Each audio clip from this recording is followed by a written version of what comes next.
Hi, I'm Tony Riddle, and this is the Natural Lifestylist podcast. So way back in December, I had this crazy idea to run from Land's End to John O'Groats in just 30 days. But I wasn't just going to run it, I was going to run it barefoot to raise funds for environmental charities and collaborate with world-leading experts to raise awareness and money for 6 organisations fighting the top sustainability issues of our time. I knew running barefoot would raise many a socially extreme eyebrow, and with that eyebrow-raising behaviour, I would be able to provide a perfect platform to highlight the importance of connecting with our environment and those key sustainability issues of our time. It gives me great pleasure to introduce you to Richie Norton, aka the Strength Temple. I first met Richie at a dinner that WeMove Magazine had put together, and we instantly hit it off. To be fair, there's not a lot to not like about Richie, so hitting it off is a no-brainer. Richie is an ex-rugby player turned yogi, surfer, adrenaline junkie. He's spent the last 10 years working alongside sports professionals and some of the most respected pioneers of human performance. And what has grown out of this is Richie's own unique blend of meditation, breathwork and yoga. I'm so aligned with what Richie is putting out into the world, so it gives me great pleasure to be able to share this relaxed chat with you.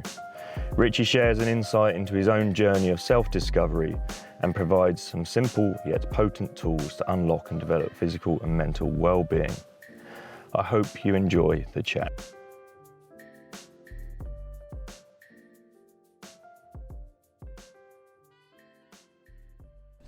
So, I'm here with Richie Norton. Richie, aka the Strength Temple, and I'm so pleased this is happening. It's come on one of those days when it's probably more important than ever to have Richie here. Richie's great at taking people through the process. I've had just one of those well, it's not one day, it's a couple of days where things just haven't quite panned out how I thought they were. I personally know I can go into the cave, into the pain cave. I know I have tools that help me get out the pain cave, which I know Richie has some great tools.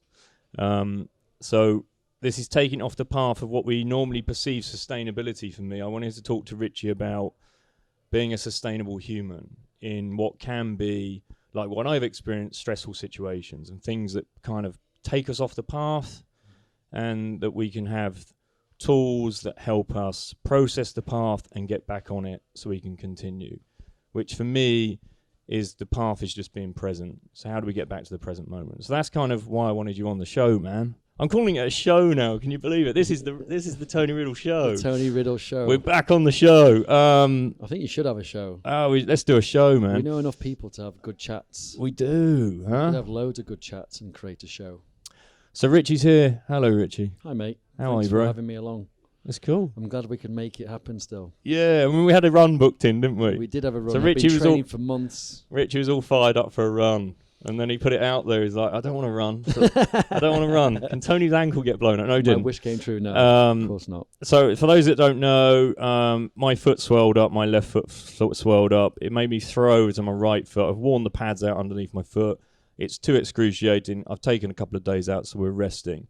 So it's still a 30-30 challenge. I'm just going to have to do more mileage at the end. Richie gladly came on, so he's here for an interview. Cool. Might still sneak in a run, maybe. We may. If I end up north where you'll end up. Yeah, I mean, that'd be great. Maybe that will still happen. Yeah, the healing process. Happen. I'm putting it out there. So still Richie, feel like I've got a run in me. Ex-rugby player, yogi, ex-PT, mindfulness, breath work. I mean, what else is there to Richie? How did you find all this, Richie? Many layers. Well, a big part of it has been coming across you, actually, thanks to the WeMove guys putting us in alignment through the WeMove podcast. Oh, because we met at the dinner, didn't we? Yeah, we met at the WeMove dinner. Yeah, and since then it's kind of like it's been a real like connection with you. And you've been a big part for me to actually sort of step out of my comfort zone and to align with, I think, where your journey has also taken you, especially talking about the medicines and, you know, the transformations and the lessons and the journey and what it's given you and what it keeps giving you. And I know I've confided in you with a lot of that's helped me structure my next steps. But, without going deep into that, the background for me is coming from rugby and, starting rugby at a very young age, thinking that was going to be my future, my career, and the wear and tear that put on my body physically, mentally, emotionally, and the pressure. And when that got taken away because of injury, and feeling powerless and not being able to, carry on what I thought was going to be my, the biggest journey, my biggest achievement, and, relating to where we are now, it's a real blow. And you really... When you're derailed that way. Well, because did rugby become like the personality for you as well? 100%. So it was my outlet. It was everything for me. It was life. Yeah. I was struggling with a lot. Rugby was my outlet. Training, physical, social challenges, tribe, social, everything. I was going down wrong paths, and I realized I had more to give and more to offer, but I really didn't know how to communicate it and didn't know how to channel all the energy and all the frustration and anger and all this, confusion. And the short version is I found my way into breathwork, yoga, meditation years later after really losing my way. And it seems that such polarity to rugby, doesn't it? I don't know why, but rugby and mindfulness and breathwork and yoga seems like such poles apart, don't they? If you'd have said to me when I was playing rugby, one day you're going to be a yoga teacher and you're going to teach kids and adults how to breathe and how to be more mindful about how they exist and live a more sustainable existence, I would have laughed or just thought you were bonkers. So how did that ignite though? How was that moment between the breakdown of rugby? How did you discover the breath work? Do you know what I mean? How did you? So it's a really intricate journey over a few years. I mean? It was. I went to Sydney. I moved to Australia when I was 30 years old because it was my last window to get that Australian working visa. And I thought, this is my way out of it. This is my way out of the UK. I needed a change. I felt like I was just destroying myself, grinding in London. Yeah. And I went to Australia and I thought, well, I'm in Australia. I'm going to learn how to surf because that looks like fun. And I don't come to Australia and not try and give it a go. And I committed to a routine of I've never had a routine. I've not had a routine in a while since I stopped playing rugby. My body felt pretty broken and wasn't really functioning very well. I stopped training the gym, put on a bit of weight. Lost purpose, lost direction. And going back into nature, getting in the ocean, getting smashed a lot, almost drowning a few times. But what I learned from that was resilience and persistence, and got fit and healthy. And then off the back of that, I met a girl, as you do. Yeah. Single guy in Sydney, came across a beach babe, and nice. She was a yoga teacher and put a different spin on yoga. She's like, you just go and have a little vibe in my class. It's very playful. We just move and we breathe. And I was like, okay, that's a different delivery.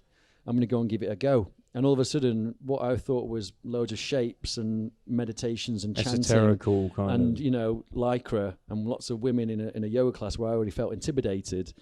She gave it a different language, and I connected with it on a very different level. Breathing became part of how I moved, the tempo of how I went through class. So it was at my pace. And the next chapter, again, while I was in Sydney, I had to go to a Brazilian college that it was like, I dare say a loophole, but it was more a really interesting subject, capoeira. Yeah. Where you get a diploma in capoeira and Brazilian martial arts. And which is really playful again, right? Playful. It really spoke to me. And also, you came away with a coaching course on how to teach kids and the elderly and how to communicate with other people to give them really easy instruction to be able to get them to do some physical exercise. But what was tied in with that was this capoeira practical exam that you had to do over this year period while you were on this course. So I started doing capoeira and I started going to yoga, and then these Brazilians that I was studying with also went surfing at the weekend, had barbecues on the beach, and they had brought in community, and it was all about community. And I just thought, wow, I feel amazing. I'm not surprised. Look how many physical boxes you've ticked there, right? Or social physical boxes, right? Yeah. That's incredible. And then all my injuries went away. This was the big thing. All the aches and pains and the niggles that I'd been plagued with that stopped my rugby career going any further, all of a sudden they weren't there anymore. I could move better. I could move quicker. I started to play rugby again. And I wonder how many of those are the emotional attachment to them as well. Big, yeah. Big. I found a whole new like vibe of life. Surfing got better. I was moving more like fluidly. I was moving in different directions and different planes of motion, and like speaking with more confidently, more empowered, because I felt like I got my power back, because I'd reconnected with the things that I was completely disconnected with. And life began again. And I realized that I'm going to try and find a way of communicating this to other people that are in my position, rugby players, athletes. I think most human beings today, man, I mean, it can be people just, it's understanding that it's to find a purpose again, isn't it? Mm-hmm. To find a purpose, or some out there might not even realize there is a purpose, you know? Yeah. So often it takes a breaking down to realize there is a purpose. Yeah. Do you know what I mean? To reconnect with it, reignite something. Definitely. And then also you then have the tools, as you've gathered, to help the others. Big time. I think some of my biggest inspirations and some of the most amazing stories that I've heard have come from people that have overcome struggle, that have hit a dark moment of life, or overcome adversity and become more resilient and more empowered and more aware, and how that is a gift when you look at it that way, to be able to inspire other people. And I went there, and I feel like I've been able to align and attract and see and connect those people now, because I've seen pain in other people and suffering in other people, and wanting to empower those people to see that as a superpower, because you have that insight into know how to build strength and resilience to overcome physical challenges emotionally, spiritually. And that can come through changing your diet, changing your lifestyle, changing your environment, changing your friend circle. Or even just removing the fear of adversity. Yeah. Do you know what I mean? Changing the relationship with it completely, isn't it? Yeah. This is going to come at some stage to all human beings. Yeah. Yeah. You know, and we live in such fear of it. Where sometimes leaning in, yeah, exactly, is where you're going to really face what's actually there in front of you, talking to you, communicating to you, that you're either suppressing or hiding from. Yeah. Whereas that's there for you to learn and to be able to move into that next chapter. It's the honesty and the humbling experience of adversity that teaches us the most, right? Lean in. And you know, that's where your growth will come. So I made my way back to London as a personal trainer, and was very lucky to not have to go and work in big mainstream gyms. I just realized I had this mission, I had this knowledge, I had this insight, and I thought, so aligned. The UK wasn't really where I was. You know, the gift of Australia was they were so far ahead for me, in my eyes, with food, nutrition, exercise, outdoor lifestyle, and how powerful that was. And I came back to London, and I felt like I was surrounded by zombies and robots, going through this repetitive cycle. You know, going to gyms, lifting weights for aesthetics, and just smashing weights with no real idea why.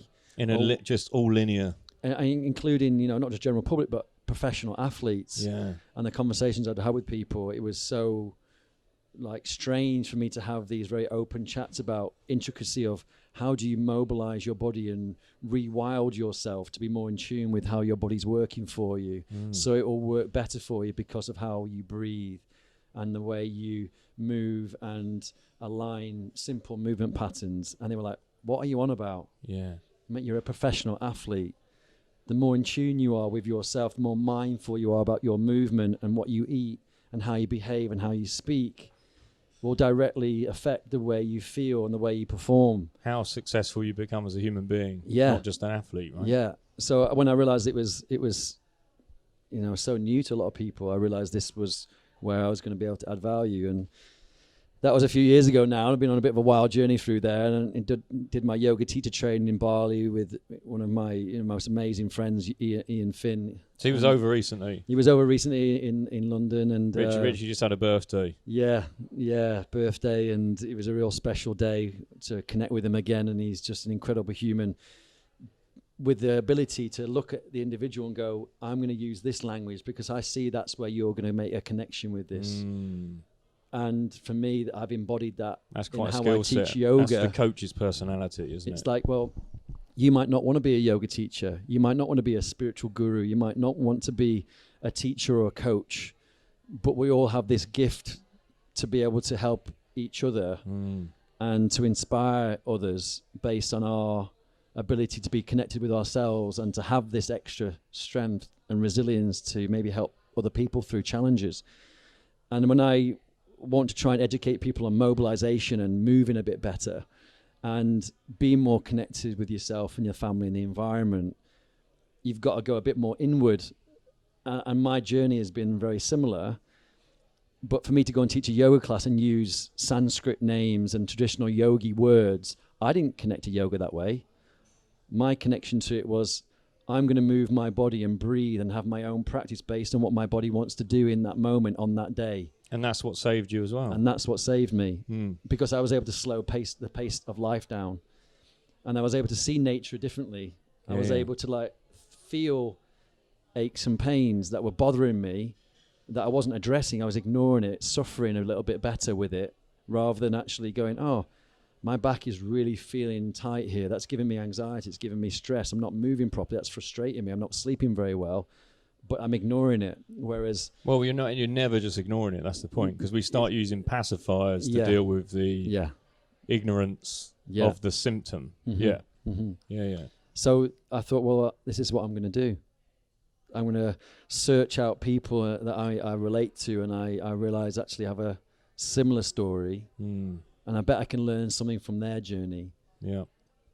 But along the way, I'm just going out and connecting with these people, just having conversations, enlightening people, sharing topics like we are now to bring awareness to whoever's watching this, to maybe go, actually, I need to maybe give that some attention, and just giving them that little nudge, maybe giving them a little bit of insight, education, to get them up and moving and thinking about the things that really matter, because I think there's a lack of perspective on what's really important. Well, it's powerful, isn't it? Because I was stopped on the run by a guy called Stuart Botting. This dude rocks up in this VW, bright red VW Transport in a camper van type style thing. He's just standing in this country lane with his arms out, and I'm running towards this guy. And I'm like, who is this? And he's like, hi, I'm Stuart. Hi, Tony. And then as I get close, he says, I realise you don't know me, but I feel like I know you. And we chat, and we start talking about how he was in a dark space, right? And through following me, through following you, then he got into Rich Roll. Then he said, oh, and then I found you on Rich Roll, which is amazing. I put two and two together, and here I am. I'm on the path. But I was in this dark space, and by doing morning rituals, by doing breath work, by doing mobility, by doing ice baths, by turning to a plant-based diet, and now I'm into barefoot. My son and I walk around barefoot, and my daughter calls us the Barefoot Warriors, right? And he just had this glint in his eye, and you could see he's transformed, right? And he's transformed through social media, because that's the tribe, right? That's where we're pushing content out into. So it's not just meeting the individual or putting the class on. There's that tool as well now, isn't there? To open up the space. Which is like doing massive festivals. Like you have a huge following, right? Imagine that's like doing a talk to 58,000 people if they're all listening. Do you know what I mean? And he had, do you know what his glint was? I was like, you got an amazing glint in your eye, man. What's going on? He said, well, I just get up and I know what I'm doing now. I start with a routine. I have a routine. And I was like, oh, you found purpose then? He's like, yeah, I think I found my purpose. And he said, for a man, a family man with kids, to find purpose again has been one of the most powerful gifts he could find. You know? How old was he? I'd say he's probably 50. You know? Young. So much potential, so much opportunity. Potentiality there is like whatever he wants it to be. That's what I love about it. When you tell me those conversations, I think, right, well, how can I share that with my dad? Because I know he'd love, you know, the opportunity to maybe do something different. He's outgoing. He's looking for the next thing. You know, he's got time on his hands. And how do you inspire people that are maybe looking for something but don't quite know where to start, and just give them that little nudge and, you know, to get going? Well, I think you keep doing what you're doing, Richie. Do you know what I mean? That's what it seems like. And especially for parents, right? It's like they don't want to be told by their own kids how to behave, but they're observe their behaviour because they're their kids. So rather than being told, it's just be. And then once you be, then people see. And then the see turns into we, something else. Oh, I like that. I love that. That was good. That was good, mate. It's like you had that recorded. Yeah, man. Look, hold on, mate. I'll turn that off. Quick, write it down. Yeah. I'm glad you brought up the whole Rich Roll thing as well. He was one of the first podcasts I ever came across when I got into the whole podcast space. Really like his vibe. Yeah. Really hope I get to meet him one day. And amazing guy. He's incredible guy. I was listening to him on the way down here actually, and one guy sent me a video message yesterday. The power of social media, and I've got a great relationship with social media now. At one point, I lost my way with it, and my relationship wasn't very positive. It was a bit like, and this guy reached out to me in a very vulnerable way, ex-military.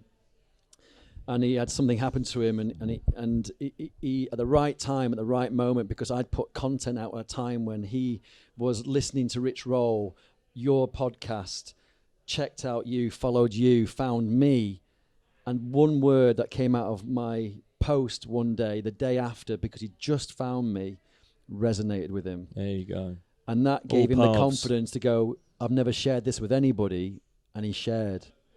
And I sent him a voice note back straight away. He lives in the US, and he just needed to have a soundboard to be able to express something that had been pushed down, suppressed because he felt completely stuck.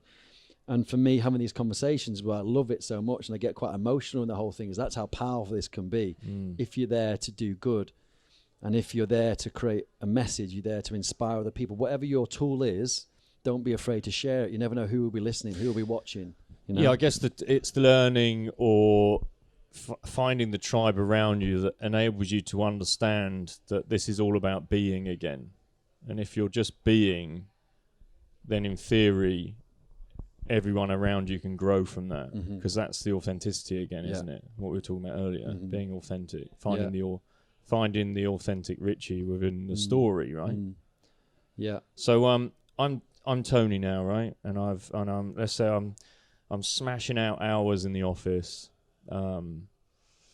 Get back, whack in a microwave meal. Stay up, watch a bit of news. On my Joey Chandler chair. Have all the lights on around me. Eventually creep into bed, probably about just past midnight. Wake up to the beep, beep, beep in the morning, hit snooze, beep, beep, beep, hit snooze, get up, go and smash some coffee, because that's the only thing that can ignite a bowel movement. And then probably skip breakfast because I've run out of time, get a shower, cover myself in chemicals, aftershave, smash the door shut, leg it as fast as I can to the tube because I'm in hypertension already, and get involved with the whole commute that's probably gone through the same process. Can't bear to look at someone on the tube because I'm feeling ashamed of myself in reality, and arrive at the office to sit down. What would you advise me? I'm already anxious to reliving that whole experience. Yeah, man. Because I've been there. Yeah, we've all been. That's how I know it, there, you know? I left London because I acted on my gut instinct that was not a healthy place to remain. And it wasn't sustainable. So I wanted to practice what I preach, and I wanted to make the move, and it was a big move that happened over 2 weeks, because I know how easy it is to get caught up in that routine and the habit and not know how to get off that ride. Oh yeah, I'm just going to throw in here. We're not, anyway, anyone's listening, we're not judging you for that behaviour, just highlighting that that's what's been normalised. Yeah. And we just want to give you some tools to help you just see maybe a different way. Yeah, I'd be a hypocrite if I said that I've got it all figured out and that I have a routine that is nailed and it's always perfect. No. Well, when you do think you've got it figured out, then the process shows you when actually you're still in the process. Get back in your box. Yeah. So because I've been there, I can authentically say I know where you are at if you are living that life, and it can feel you can feel lost, you can feel a bit helpless, you feel stuck, demotivated, upset, frustrated, angry, all these things, or maybe just completely unaware that you're in that space, and maybe just need a little reminder to just check yourself and take a little step back and just reassess if that is your life. Are you happy? And what are the little changes you can make to maybe get on a new ride to start to make changes that are more positive, that are maybe one step closer to where you really want to be, because you know that's not sustainable and it's affecting your health physically, mentally, emotionally, spiritually, however you want to look at it. But also, it's affecting the health of others, because that's 100%. That's what you're also the addition to the normalised behaviour, right? Definitely. Your family, whether it's your wife, your partner, your kids, your friends, your work colleagues, if you are not living a life of fulfillment and purpose, and you're waking up happy and you have time and you feel healthy and you're eating well and you're getting time to do the things that you love, it's likely you're resenting something and you're wishing something was different, and that affects your mood, your personality, your energy. Your energy then affects that person that you're around the most and the people that you're your environment. So you're in the office and the rest of the people around you, like, it just it passes through everybody that you're around.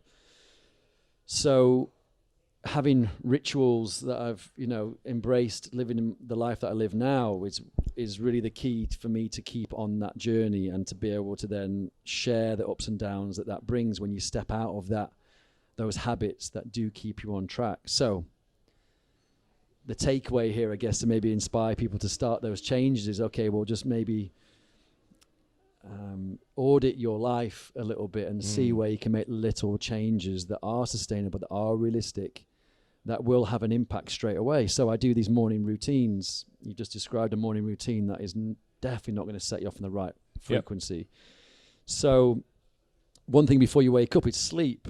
Matthew Walker created a huge wave of interest after all the science that he brought to the table, which I endorsed massively, because it transformed who I am by prioritizing getting a good night's sleep before you go to bed. How much technology, you've got your phone and your iPad in front of your face, taking in all this stimulation before you get in bed, and then expecting to have a good sleep. It's not going to happen. Or that beyond the device, even the news at 10. Yeah.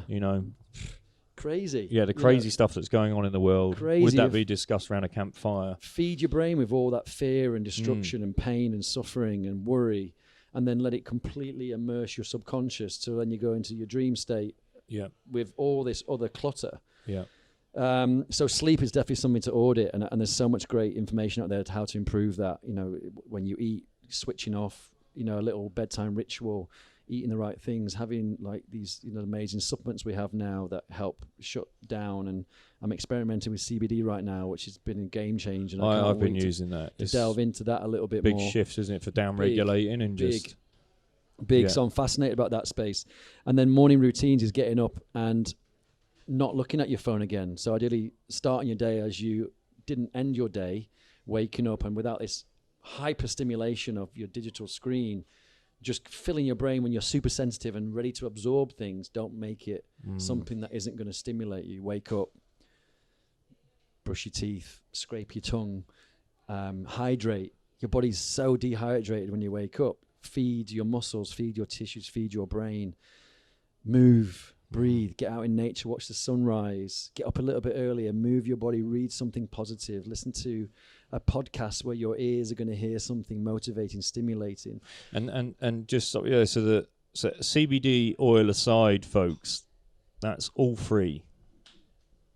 That's all free. It's all free. It's all free, yeah. Doesn't cost you anything. Yeah, CBD, yes. I went off and tried. It's something I'm into. It's quite I am as well. But I mean, we put the CBD to one side. The sleep's 100%. For free. Moving away from your device for free. Mobilizing the bodies for free. And time. It doesn't take a lot of time. People think I've got to go to the gym for an hour. I've got to do a workout. I've got to have a PT, get me up and get me motivated and shout at me to do stuff. How about just doing it because that's the most important thing for you to have a healthy existence? If you don't take care of your physical body, your mental health, what good is it working yourself into the ground if you're not able to enjoy that lifestyle you're trying to create when you're not living it now? Yeah. And that shift of perspective is like, actually, I do have 5 minutes. I do have 10 minutes. 5 minutes, as you've often seen my IGTV, is like 5 minutes becomes 10 minutes very quick because you're so into the practice of that mindful attention to what your body needs in that moment. And even if you're brand new to this and your fitness is shocking, you haven't done anything in this ever before, you're really struggling to get back into the flow of things, start with 5 minutes. Roll out on your mat, lie on the floor, breathe a little bit, find all these amazing tutorials of how to get the basics right, go for a walk in nature. And if you've got kids, I'm very aware of families. Families can be a really good excuse and a distraction and something that needs attention. So if your kids are up super early and you're like, oh, I wish I'd had an extra bit of time in bed, there's no reason why they can't start to practice some of these rituals as well. You know, go to bed a little bit earlier with them. You know, get up with them. We go to sleep together. Yeah, same it's time. like live the similar, flow of life. Because you're one organism as a family. And then get them to play with you in the morning. Yeah, they love to play. Why don't you play? Connect with your kids in the morning. Get them into the routine early. Get them drinking water with you in the morning. Get them out for a walk in nature, outside, around the block, into the park. Yeah. I just feel there's a lot of excuses made out there when it could be made a lot more simple and a lot more empowering. And those rituals, those habits lift your energy, lift your mood, get these endorphins lifted up so you can then have some topped up to share with those people you're going to come into contact with that maybe didn't have that same start to the day. Yeah, and then you're showing the appropriate behaviour for the observation. And inspiring. And also when you build that new habit, then you have more power to remove the excuse. Mm-hmm. Yeah. As to why not. Yeah. And I think I love the idea of, I always say it when I do talks. I was just with Fern Cotton at the Happy Place Festival in Tatton Park. And it really boosted my confidence in what the human race is capable of when good vibes are there and we're there looking out for each other. People hugging, people, just communicating, talking without their phones out, trying to capture every moment, being present. And I always share at the end of the workshops, I get people to hug, as you know, and have this awkward connection of introducing themselves to each other, like, oh, hi, oh, another human. Oh, it's so nice to actually chat to you. Yeah, my name's Steve. My name's Tony. And I always say, well, you all have this superpower now because you all feel great after you just had this hug and you've just moved your body a little bit and you've got this good feeling, this high. Yeah. Now you have the ability to go and share that with someone else and bring some light and some good energy into someone else's day. How nice does that feel? Yeah, it feels pretty good, actually. We all have this ability. We just forget. And that can lift your vibe and someone else's. So again, we're talking about the most simplest things. These are just fundamental human needs again, right? So there's human connection, contact in there. Mm-hmm. Sleep, movement, play, breath, water, right? Sun. Yeah, it's all in there. That's just the basic fundamental needs. Just a few shifts that need to be made. Yeah. I think if you, all those things, like, well, that's so many things. Well, why not just start with one? Why not? We have all these amazing tools, don't we? And it can seem quite overwhelming, intimidating to try and tackle all these things that you think aren't quite right or aren't available to you right now. Okay, well, what are the things that are the closest to you and what are the most realistic? Drink a big glass of water when you wake up. Make that be your ritual this week. And then next week, why don't you add a little bit of movement and walk around the block after you've had that glass of water? Yeah, I'm with you. And I think that sometimes we need to just go back to basics and simplify things. And strip it you're right great back. at that, getting back to the basics of stuff. And I think if we can leave a really positive message from these chats, it's like, okay, well, let's empower you and give you that little bit of a nudge to go, just choose one thing this week. Yeah.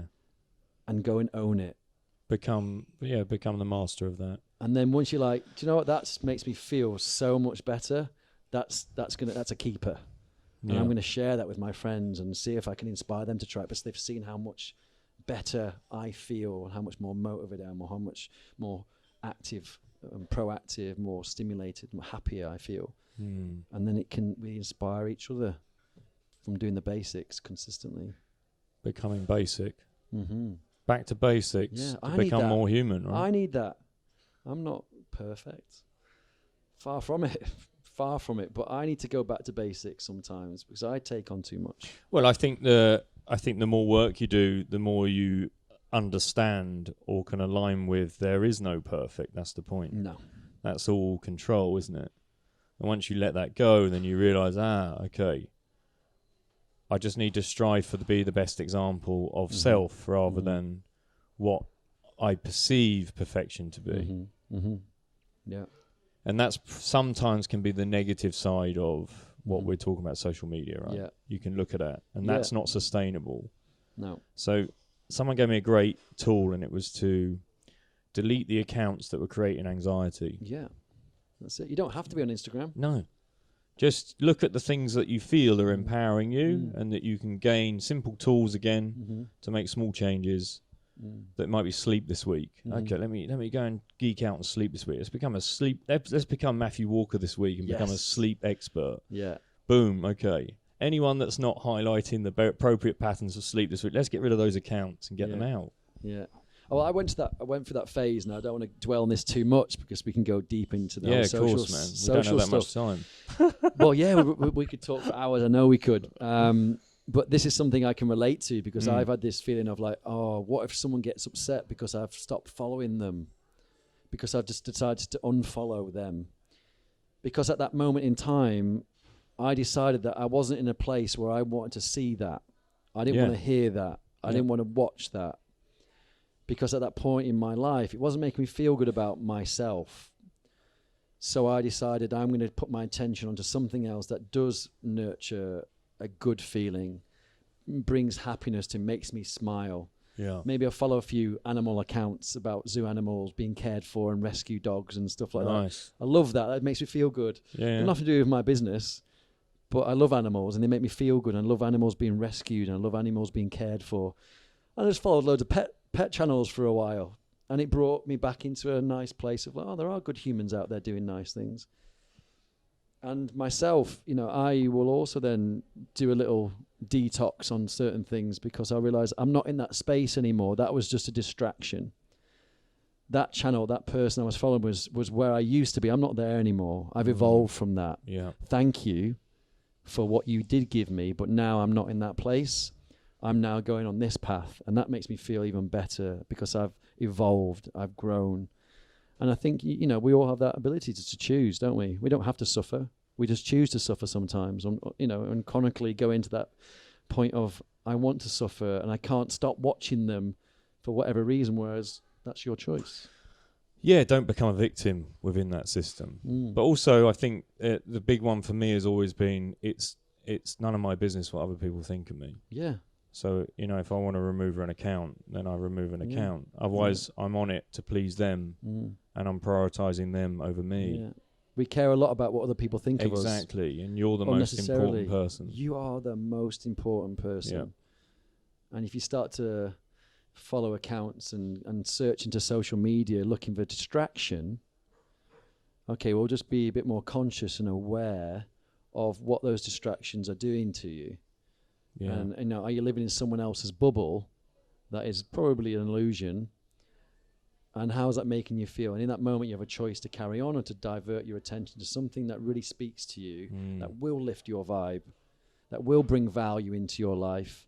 And there's so many great people doing that now, and it's awesome to see. It's not just about, getting, flaunting yourself and promoting your next thing. But there's a lot of great people speaking truth and inspiring and going down to the root of, where we can make change. And I'm really proud to know that I'm making that shift and really being more thoughtful of where I'm taking my attention. And I see a lot of that happening now. So I'm excited about where the industry's going and how people are taking that responsibility to heart and seeing how serious it actually is to influence someone. Is a real powerful tool, and you've got to think about what you're influencing them with. And I think, exactly. That's a real powerful gift. Yeah, and if you think of it that way, if we're looking to the external world outside, then we need to probably think, what's going on inside that I keep needing to reach out for? And so, as an influencer, it's important then to realise that people are looking to the external world. And that the messages we need to give are going to be about getting them to understand what's going on inside. Yeah. And we have to check ourselves, don't we? We sometimes go off, lose our way a little bit because we got stimulated by something and we thought, well, maybe we should put some attention. Or triggered by something. And then we respond, we react. Yeah. And then you look back, you go, I don't remember that. I don't know why I put that out there. I don't know why I expressed that emotion for that, but it triggered you for whatever reason. Yeah, I think we were talking about this earlier, and I think it's a very interesting space that it feels like, this isn't ego, by the way, this just feels like the more work you do, when you do go, or something does trigger you, or adversity, I was talking about adversity earlier, right? Suddenly it's like, wow, okay, my world's ending right now.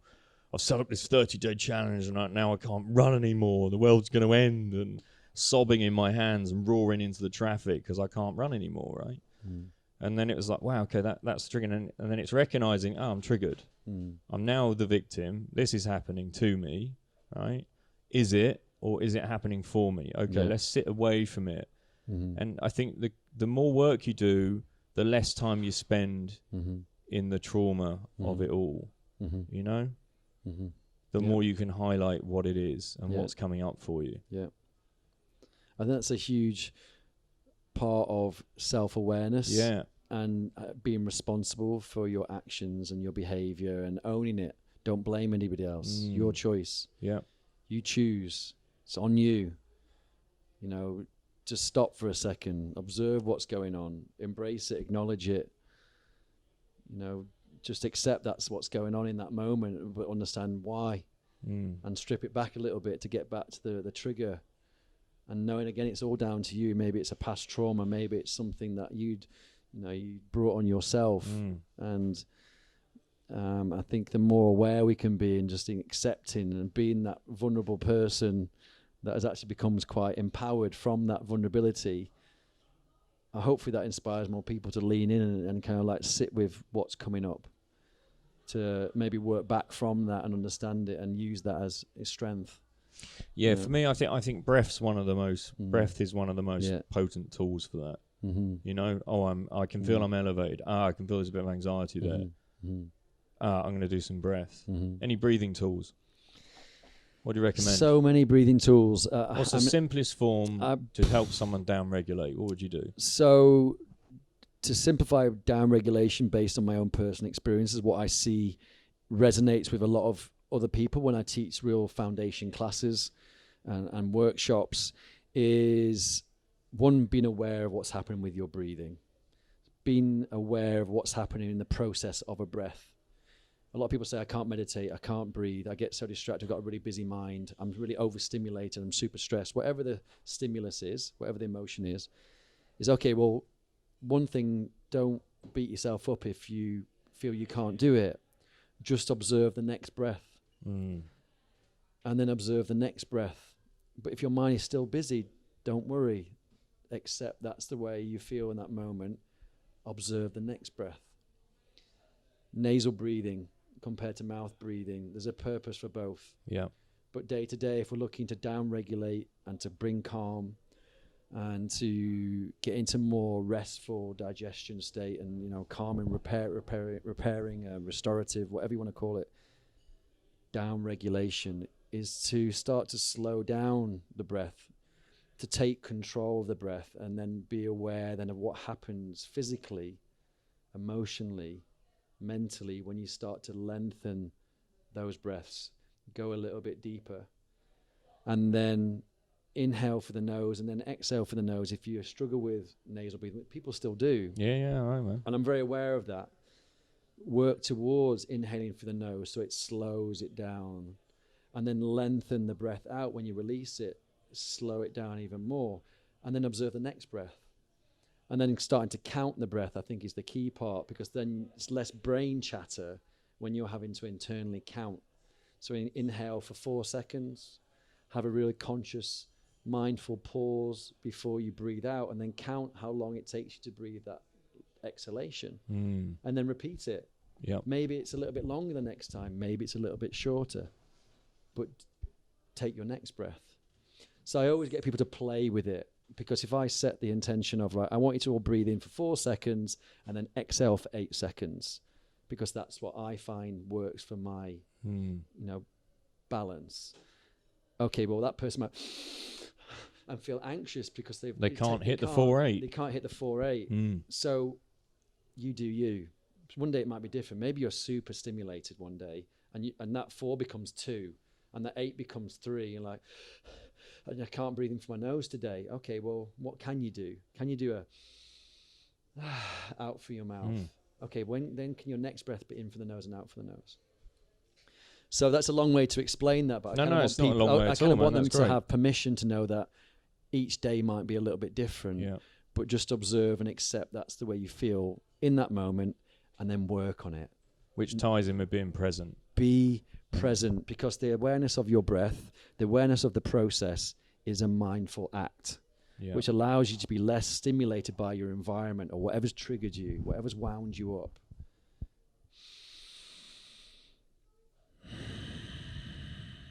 It might just be one breath that gets you to go, yeah, the breath is the tool to get you back to the present, to bring you back, to assess, to recalibrate, to check in, to then go about whatever it is you've got to tackle next. Even if that's a good night's sleep, because you've got 10 rounds of solid, consistent breath, and you build on it the next day, and you build on it the next day. And if you forget one day, it's okay. We all do it. You know you can always come back to that. It starts with breath, it ends with breath. Yeah, and I want to add to that, because I have this whole thing about a PB I'm writing about at the moment, because I had this with the ice bath. I've got to get in the ice, and I've got to get my PB, and for me it's now just a present best or a profound best. So every day, every minute is going to be different. Every hour is going to be different. That's the point, right? It's whatever that present best can be in that moment. Nice, man. That was our present best. It was. I like that. I'm hyped. I always love chatting about this stuff. It reinforces it. I mean, I love hanging out with you anyway. I think it's been cool, man. I think you're a legend, and I'm grateful that Legends on the Couch. I'm part of this. That's a good name for the podcast. Legends on the Couch. I'll embrace that. There we go. That's for you, that one. When you do your podcast, Richie, you can have that. I'm thinking about Richie and Friends at the moment. That's nice. But I don't know. We're steering in a direction of just understanding what I would like to be around. Yeah. So, but I think, if we're going to leave this in a way that's going to inspire other people to maybe just be a bit more present, a bit more aware, it's actually just check in with yourself and see where you can make some little changes that will have a profound impact, I think, on the rest of your life. And don't feel that you've got to rush it, because we're all on our own little journeys, aren't we? Just learning. Absolutely. Right? And we're carrying so much from generations before of their journey. So there's an awful lot to shed there. Yeah. It's a good thing to be a part of, isn't it? So be caring and gentle to yourself just as much as anyone. Yeah. Right? And be an empowered being. Exactly. Innately wild, innately connected, innately empowered. There you go. Also incredibly grateful. Yeah, man. Grateful for your time, man. Gratitude. Boom. Thank you very much, Richie. Pleasure, man. Been Pleasure. Awesome. I hope you enjoyed the conversation with Richie as much as I did. What a legend. To find out more about what Richie's up to, then head over to his Instagram account @TheStrengthTempore. If you liked the conversation, then please show some love by spreading the message wide and far. If you're new to the podcast, then please go back and listen to the previous episodes. It also really helps promote the podcast if you can hit the rate button and subscribe. If you have in any way been inspired by my Barefoot Sustainability Running Challenge, then please make a donation to one or more of the sustainability and environmental organisations that I am fundraising for. You'll find the Just Giving pages in the info box. Huge thanks to Mr. James Joyce for all your work in helping get these conversations out. You are appreciated. Remember, peeps, we can't all live in nature, but that doesn't mean we can't live naturally.